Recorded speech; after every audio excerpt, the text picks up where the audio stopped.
Hello friends, welcome back to our channel. दोस्तों, विवाह एक पवित्र बंधन होता है। जब भी परिवार में किसी की शादी होती है तो हर कोई बहुत उत्साही होता है। विवाह के दौरान कई रस्में की जाती हैं, लेकिन इनमें से कई रस्में बहुत दिलचस्प और अजीब भी होती हैं।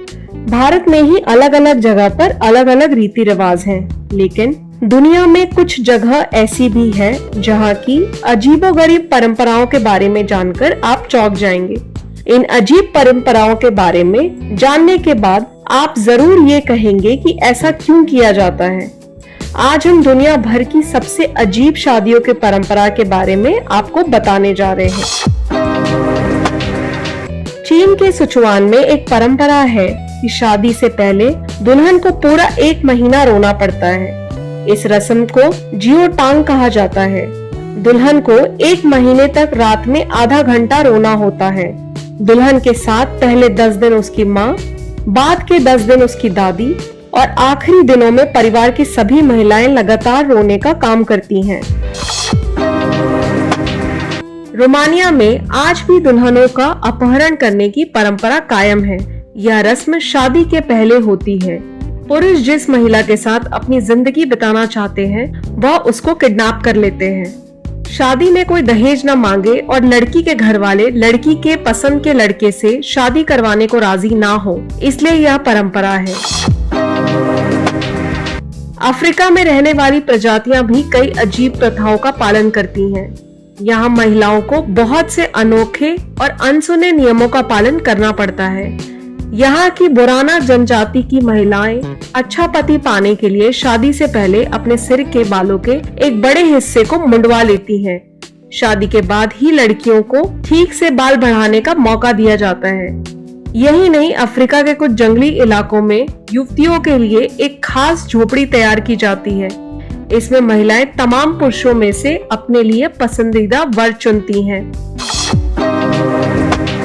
दोस्तों, अक्सर ये देखा जाता है कि शादी से पहले होने वाले दुल्हन का खास ख्याल रखा जाता है, मगर दुनिया में एक ऐसी जगह भी है जहां शादी के पहले दुल्हन को कीचड़, कालिख व अन्य खराब चीजों से नहलाया जाता है। यही नहीं, इस सब के बाद उसे पूरे शहर में घुमाया भी जाता है। इस हैरत अंगेज परंपरा का चलन स्कॉटलैंड में है। यहाँ ऐसा माना जाता है कि ब्लैकनिंग से दुल्हन की किस्मत चमक जाती है।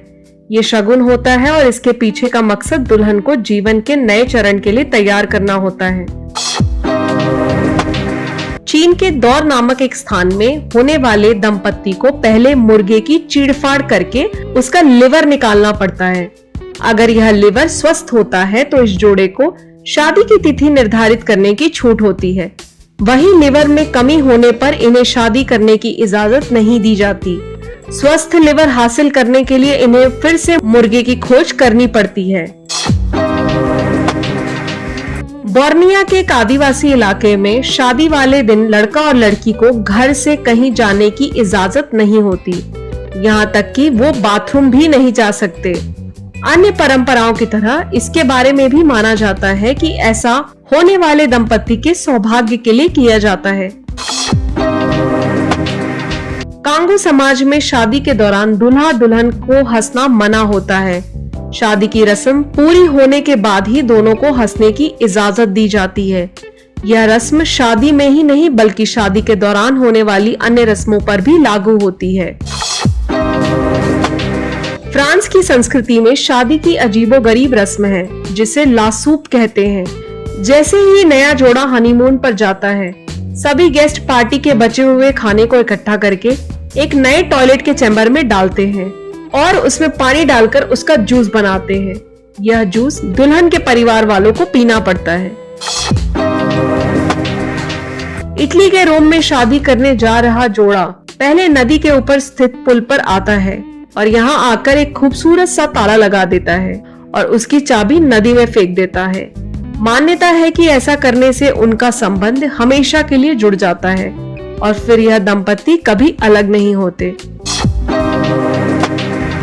स्कॉटलैंड में दूल्हा और दुल्हन की शादी से पहले सड़े अंडे, सड़े टमाटर और सड़ी हुई मछलियों का सामना करना पड़ता है। शादी से पहले इन पर ये सारी गंदी वस्तुएं फेंकी जाती हैं। यहाँ के लोगों का मानना है कि जो इन सब का सामना करते हुए खुद को संभाले रखते हैं, वह अपने जीवन में किसी भी तूफान से टकराने का दम रखते हैं।